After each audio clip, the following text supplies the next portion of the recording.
Olá pessoal, tudo bem com vocês? Sejam todos bem-vindos ao canal Crimes Reais pelo Mundo. Eu sou o Adenilson Garcia e estamos aqui para reagir a mais um caso criminal. Pessoal, quem aqui não se lembra do primeiro vídeo que foi publicado aqui no canal sobre o caso Grace Milani, uma jovem que conheceu um rapaz através do aplicativo de relacionamento Tinder, foi ao encontro desse rapaz achando que era o amor da vida dela e no final das contas acabou sendo morta e guardada dentro de uma mala. Quem assistiu aí vai lembrar desse caso, e o caso de hoje é quase parecido com ele. A diferença é que o caso de hoje ele é brasileiro e a jovem foi morta e foi guardada dentro de um guarda-roupa.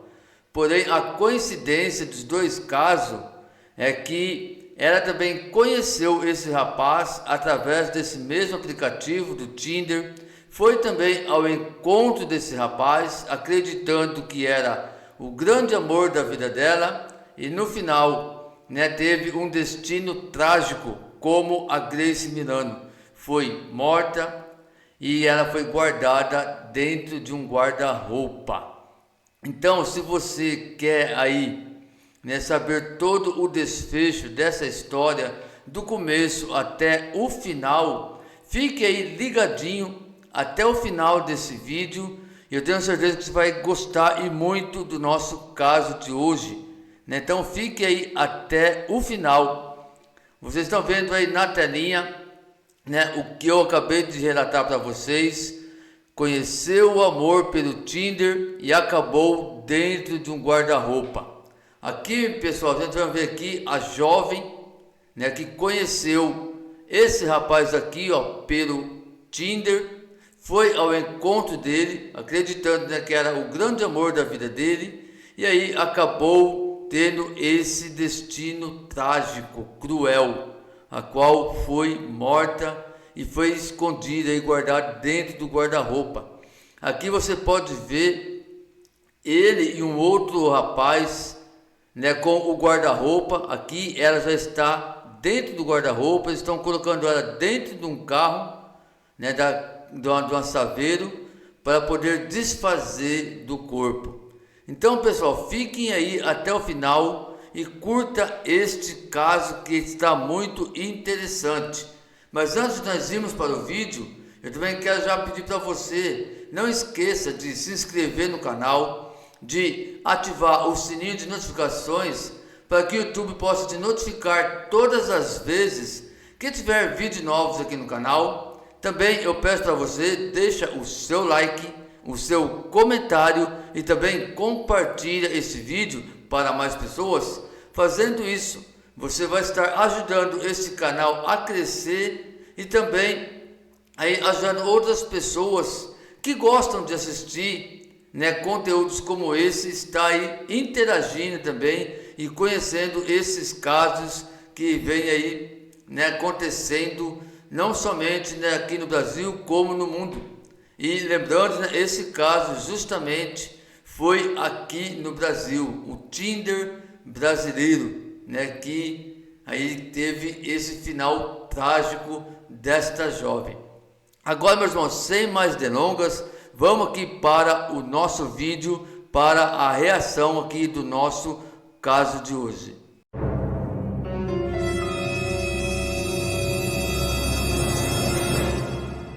Pessoal, esse vídeo que vamos aqui reagir hoje é lá do canal Fatos Sinistros da Mirla Prado. Eu vou estar deixando aqui o link do canal dela na descrição do vídeo. Depois você vai lá conhecer também este canal e lá você vai ver também centenas de vídeos contando aí casos criminais que realmente aí vem chocando todo o mundo, casos que realmente aí vem chocando o mundo inteiro. Então depois é só ir no link lá e conhecer o canal também e ajudar aí também a Mirla Prado e o seu canal a crescer ainda mais, a trazer mais casos criminais para você que gosta de assistir esse tipo de conteúdo. Ser amado e acaba esquecendo os perigos que a busca pela alma gêmea nos reserva. Na Nova Zelândia, Grace, no Brasil, Gisele, duas mulheres que viram em um aplicativo de namoro a chance de conhecer um cara legal, mas que jamais imaginavam que o que começou inocentemente na internet iria terminar, no caso de Grace, em uma mala e no de Gisele, no guarda-roupas.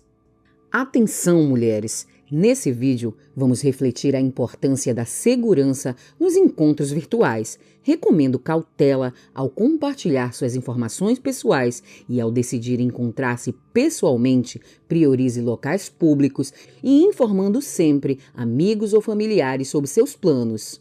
A consciência dos riscos desse tipo de relacionamento contribui para uma experiência mais segura online.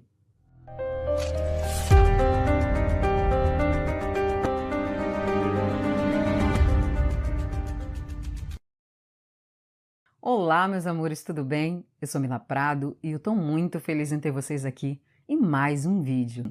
Antes de eu ir para o caso, eu quero fazer uma pergunta para vocês. Vocês se sentem à vontade em conhecer pessoas por aplicativos de namoro? Deixa essa resposta nos comentários para mim, mas antes de eu ir para a história, eu quero fazer aqueles pedidos carinhosos de sempre. Se você ainda não é inscrito nesse canal e se interessa por esse tipo de conteúdo, eu te convido a se inscrever.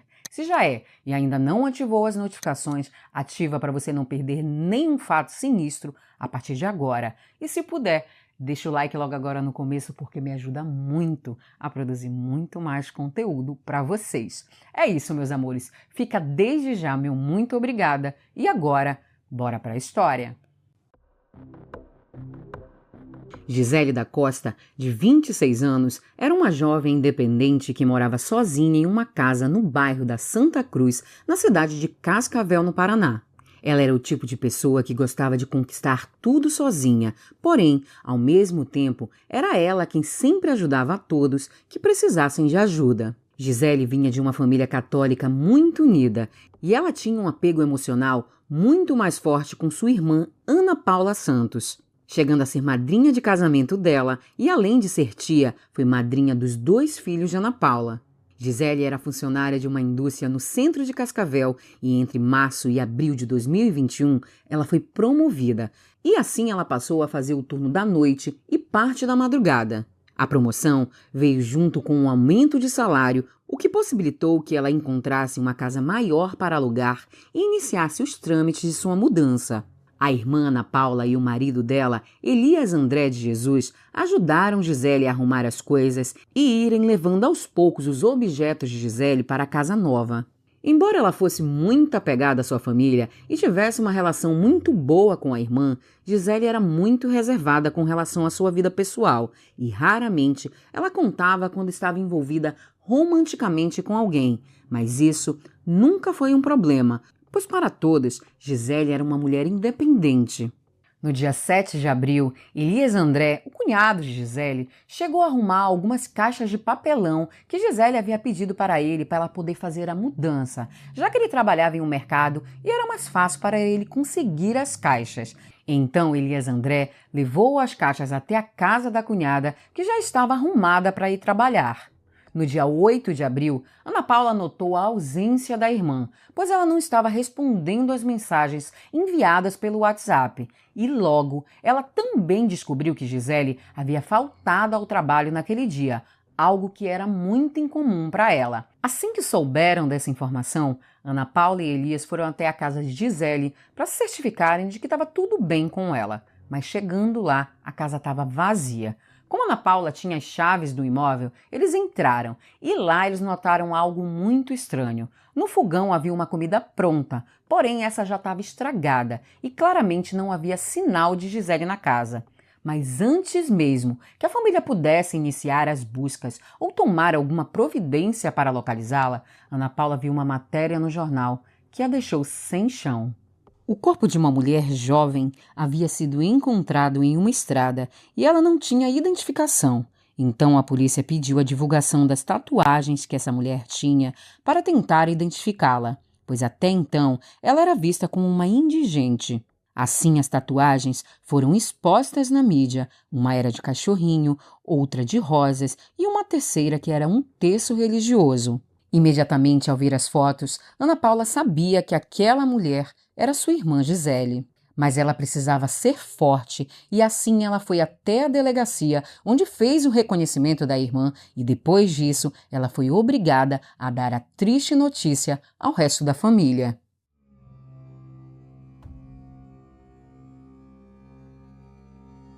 Gisele havia sido encontrada naquela manhã, às 7h30, quando algumas pessoas passavam pela estrada do Chaparral em Cascavel, onde viram que seria um pedaço de um guarda-roupas branco, quebrado e que claramente havia um corpo humano dentro. As testemunhas imediatamente acionaram a polícia militar, que chegou ao local em pouco tempo. Logo depois da chegada da perícia, pôde-se perceber que a mulher no guarda-roupas estava com as pernas e os braços imobilizados com uma corda. Porém, não havia nenhum sinal evidente de agressão ou aparentemente uma causa de óbito. Com ela não foi encontrado nenhum documento, celular ou algo que ajudasse a sua identificação. E justamente por isso, a polícia pediu a divulgação das imagens da tatuagem na esperança que algum familiar reconhecesse. E foi exatamente isso que aconteceu. Depois da identificação, a polícia se empenhou ao máximo para descobrir quem era o responsável pelo que aconteceu a Gisele e trabalhou incessantemente por horas, sem intervalo, até que um resultado surgiu. O local onde Gisele foi encontrada era ermo, era uma estrada de terra batida e por isso não havia câmeras de segurança. Porém, nessa mesma estrada, um pouco mais à frente, havia câmeras de monitoramento que capturaram a imagem de um carro que carregava o mesmo guarda-roupas. E era isso que a polícia precisava como ponto de partida para a investigação. A partir daí, eles conseguiram rastrear o caminho por onde esse carro passou e chegou a um conjunto de apartamento composto por 26 kitnets na rua Marechal Floriano, no centro de Cascavel. E olhando as imagens da câmera de segurança do local, eles conseguiram verificar que Gisele realmente havia entrado ali e os investigadores também viram o exato momento em que 2 homens saíam carregando guarda-roupas do kitnet número 1. Identificando assim o dono do apartamento como um homem chamado Márcio dos Santos. Para surpresa de todos, o responsável estava acabando de voltar para o apartamento. Acreditem, acompanhado de uma nova mulher. Nesse momento, gente, guardem bem essa informação, porque ela é importante. Logo que chegou, Márcio teve sua prisão em flagrante decretada imediatamente, pois aconteceu em menos de 12 horas após Gisele ser encontrada. Márcio dos Santos, de 25 anos, é natural de Alagoas e ele havia se mudado para Cascavel, no Paraná, havia apenas 4 meses. Ele foi descrito pelos vizinhos como um homem gentil, educado e trabalhador, mas o que ninguém sabia é que ele escondia um temperamento totalmente diferente do que ele apresentava à sociedade. Acontece que Márcio era casado com uma mulher em Alagoas e tinha 2 filhos, mas ao mesmo tempo em que ele era casado, ele mantinha relacionamentos com pelo menos 4 mulheres, sem que uma desconfiasse da outra. Ele também praticava violência, tanto física quanto verbal e psicológica, ameaçando essas mulheres de tirar a vida delas ou de alguém de suas famílias, caso elas contassem sobre seu relacionamento. A maioria se mantinha calada até conseguir fugir das garras desse monstro. Segundo as fontes, uma das ex-namoradas dele falou que teve um relacionamento de 8 meses com Márcio, no qual ele brigava por motivos bobos. Ela disse também que ele a ameaçava e por isso ela ficou com medo dele e não contou nada a seus pais. Me agredia, assim, por motivo bobo e me ameaçava, falava que muitas coisas sobre minha família também, até por isso eu fiquei com medo dele e não falava muitas coisas com meus pais, ficava quieta, com medo dele fazer alguma coisa com alguém. Além disso, olha só, nesses 4 meses que ele morava em Cascavel, ele já tinha uma medida protetiva contra ele, também pelos mesmos motivos. Nos últimos meses, infelizmente não foi determinado o tempo exato pela polícia, mas especula-se que tenha sido entre 1 e 2 meses. o Márcio e a Gisele haviam se conhecido pelo Tinder, onde eles passaram a trocar mensagens e a se conhecer melhor. Márcio, como sempre, mostrou o seu lado charmoso e galanteador, digamos assim. E assim como as demais mulheres, Gisele acabou caindo em seus encantos e aceitou se encontrar com ele pessoalmente. Então, no dia 7 de abril de 2021, uma quarta-feira, às 3h40 da manhã, Gisele saiu do trabalho e foi direto para o apartamento de Márcio, uma kitnet de 2 cômodos. Os dois passaram a noite juntos, mas não teriam tido relações. Depois de um cochilo, ela acordou, foi até a cozinha preparar um bolo e um café da manhã para Márcio. Por algum motivo que não foi determinado pela polícia, mas é acreditado pelos investigadores que possivelmente foi um motivo de coação, ele deve ter coagido ela. Gisele saiu do apartamento às 9h06 da manhã, sozinha, foi até um caixa eletrônico, onde ela sacou a importância de R$ 1.500 às 9h36 da manhã, e depois ela voltou para o apartamento do Márcio. Depois disso, segundo a confissão do Márcio, confissão oficial, próximo a esse horário, ele foi tomar um banho e deixou seu celular com a tela desbloqueada em cima da cômoda. E ela acabou olhando o celular, por curiosidade, e ela acabou vendo o que ela não queria ver, uma mensagem de uma outra mulher. Ao ver essa mensagem, ainda segundo Márcio, ela teria ficado muito nervosa e partido para cima dele. E Márcio justificou que nunca havia prometido exclusividade e nem namoro a Gisele, que na verdade nem havia gostado dela quando a viu pessoalmente. E assim, durante a briga, ele a empurrou e ela bateu a cabeça no móvel, perdendo assim a vida imediatamente pelo impacto. Segundo ele também, isso teria ocorrido mais ou menos entre 11 e 12 horas da manhã. Mas olha que curioso, gente. O Márcio também teria dito que essa teria sido simplesmente a primeira e única vez que ele e Gisele se encontraram, e eles teriam ficado mais ou menos por 3 horas, e foi o suficiente para que tudo isso acontecesse. E assim, agora vou ser muito sincera com vocês, deixando bem claro que o que eu vou falar aqui jamais tem por objetivo culpar a vítima. Isso jamais vai acontecer saindo da minha boca, tá bom? Mas é só pra gente contextualizar e ver as contradições nesse caso, tá? Como assim era o primeiro encontro? No primeiro encontro, a Gisele foi às 3 horas da manhã para a casa de um estranho. Ela fez bolo, café da manhã no primeiro encontro. Ela deu crises de ciúme no primeiro encontro. Não, gente, a conta simplesmente não bate. Por mais que a moça fosse sim uma mulher carente, que a gente sabe que existem muitas pessoas carentes no mundo em busca da sua alma gêmea, essas informações simplesmente são completamente ilógicas. Ou seja, ele é um grande de um mentiroso. Depois disso, Márcio relatou que teria se desesperado com a situação, mas o seu primeiro pensamento não foi ligar para a emergência, mas sim se livrar de Gisele. Durante as horas seguintes, ele a deixou no chão enquanto saiu para dar uma volta, retornando para o apartamento horas depois com uma, segundo ele, brilhante ideia.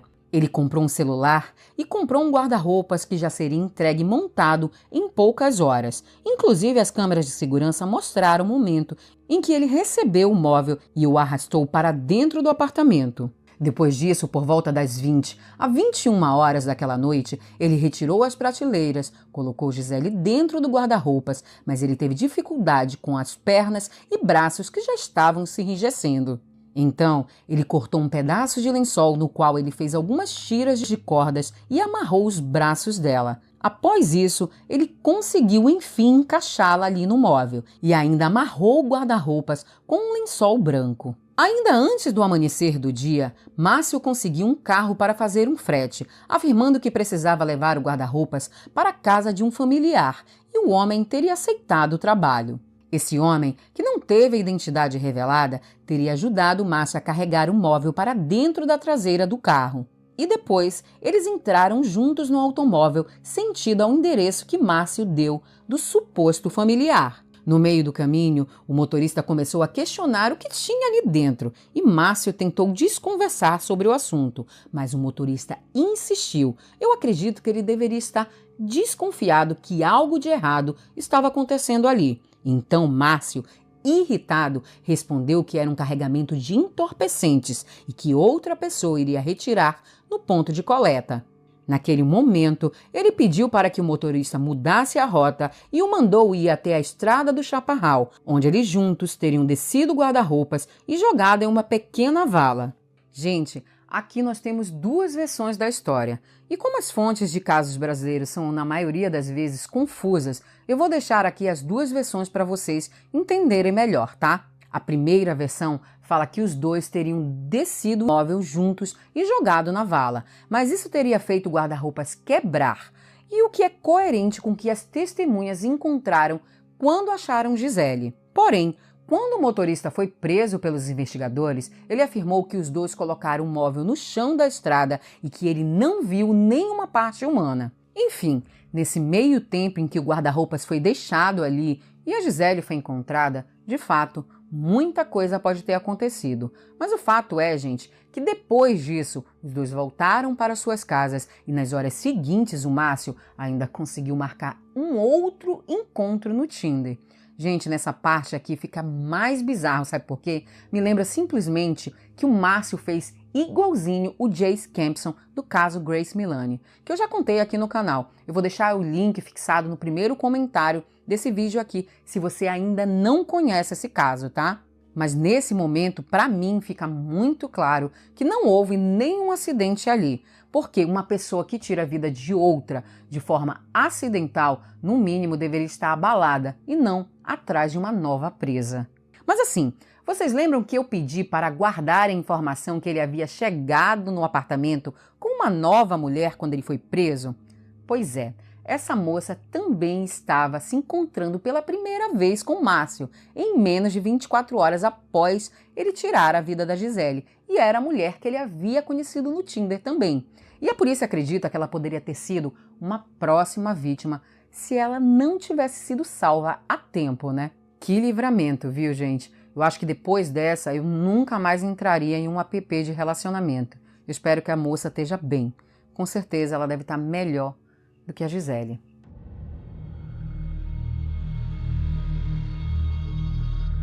Mesmo que Márcio tenha confessado o crime, na versão dele ele teria tirado a vida de Gisele acidentalmente, após iniciar uma briga e ele empurrá-la e ela bater a cabeça. Porém, o legista constatou que não havia marcas de agressões compatíveis com o trauma necessário para uma morte por impacto, mas que, na verdade, a causa oficial do falecimento de Gisele era porque ele a sufocou, colocando as mãos dele em volta do pescoço dela e apertando até que ela parasse de respirar. Dentro do apartamento dele foram encontrados vários pertences pessoais de Gisele, incluindo o celular e cerca de R$1.000, o restante dos R$500 que ele teria usado para comprar o guarda-roupas e pagar o frete. Também foram encontrados os restos do mesmo pedaço de lençol que ele usou para fazer a corda. O motorista do frete também foi localizado e inicialmente foi colocado como comparsa, mas depois ele conseguiu provar que não tinha envolvimento nenhum com esse fato. O homem colaborou com a polícia e foi descartado como suspeito. Devido a como Gisele foi encontrada, esse caso acabou sendo conhecido na região como o caso do guarda-roupas e gerou revolta na internet, principalmente pela maneira fria que o criminoso agiu e por ainda ter levado outra mulher que também conheceu no Tinder em menos de 24 horas após tirar a vida de Gisele.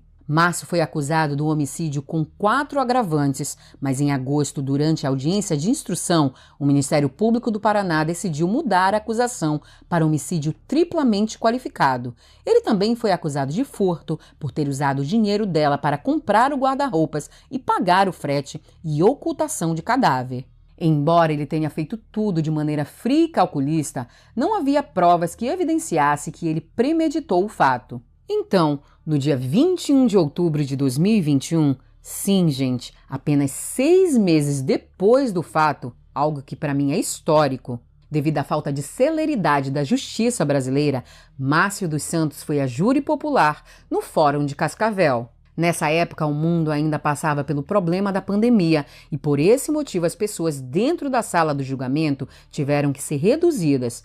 Não não havendo assim imprensa, e somente Ana Paula dos Santos, a irmã de Gisele, pôde entrar para acompanhar o andamento do julgamento, enquanto o resto da família e amigos ficaram do lado de fora. Na sala de julgamento também estavam o promotor de justiça, a advogada de defesa de Márcio, um júri composto por 21 pessoas e o juiz. Já o réu, ele acompanhou tudo por uma videochamada feita de dentro da cadeia pública Marechal Cândido Rondon, onde ele estava detido. Poucos minutos antes do início do julgamento, a advogada de defesa, Suelene Gondim, solicitou o adiamento do julgamento pedindo um teste de sanidade mental. Aquela velha estratégia que sempre a defesa faz. Porém, o pedido foi negado e o julgamento teve início como previsto, às 13 horas daquele mesmo dia. Enquanto isso, Elias André de Jesus, o cunhado de Gisele, acompanhado dos 2 filhos que eram sobrinhos e afilhados de Gisele, e de Maria José da Costa, a mãe de Gisele, ficaram esperando do lado de fora. O julgamento durou 5 horas e, no final, Márcio dos Santos, de 26 anos, foi considerado culpado de homicídio triplamente qualificado e condenado a 31 anos, 4 meses e 15 dias de prisão. Ele segue sendo mantido preso na prisão pública de Marechal Cândido Rondon e chegou a dar algumas entrevistas a uma emissora de TV local, onde ele afirmou que ele não é um monstro. Olha só, gente. Não sou um monstro que vocês pensam aí fora. Apenas foi um ser humano que cometeu um erro e tentou se desfazer do corpo. Meu caro, erro é colocar sal demais na comida. O que você fez foi privar a vida de uma mulher e de sua família de terem muitos momentos felizes juntos, porque a Gisele era uma mulher muito jovem e viva, e que sua família, com certeza, não merecia todo esse sofrimento. Para vocês ela é a Gisele, para nós ela é a tia Gi, e eu fui lá e juntei todos os pedaços do guarda-roupa. Juntei, coloquei uma flor em cima que ela tinha me dado e trouxe o pedaço embora, porque aqui encostou a minha irmã pela última vez, antes de estar dentro de um caixão lacrado. E foi o que eu falei, prometi para ela no caixão dela. Nem que seja a última coisa que eu faço na minha vida, mas ele vai pagar. Pessoal, então esse foi o nosso caso de hoje. Espero que vocês possam ter gostado da história, do conteúdo. E só reforçando aqui para vocês, não esquecerem de se inscrever, de ativar o sininho de notificações, também deixar o like. Deixa aí o seu comentário, o que você achou da história, do assunto, qual a sua opinião sobre esses aplicativos de relacionamento, que hoje nós vemos aí muitas pessoas, né, usando o aplicativo, né, com a má intenção, né, para, né, fazer aí como esse caso aí, né, para fazer maldade para as pessoas. Então deixa aqui a sua opinião no comentário. Também compartilhe aí este vídeo para mais pessoas. Tá bom, pessoal? Então até o próximo vídeo, até o nosso próximo caso, para assim estarmos aqui mais uma vez reagindo aí um caso criminal e real aqui no canal. Então até a próxima, fui!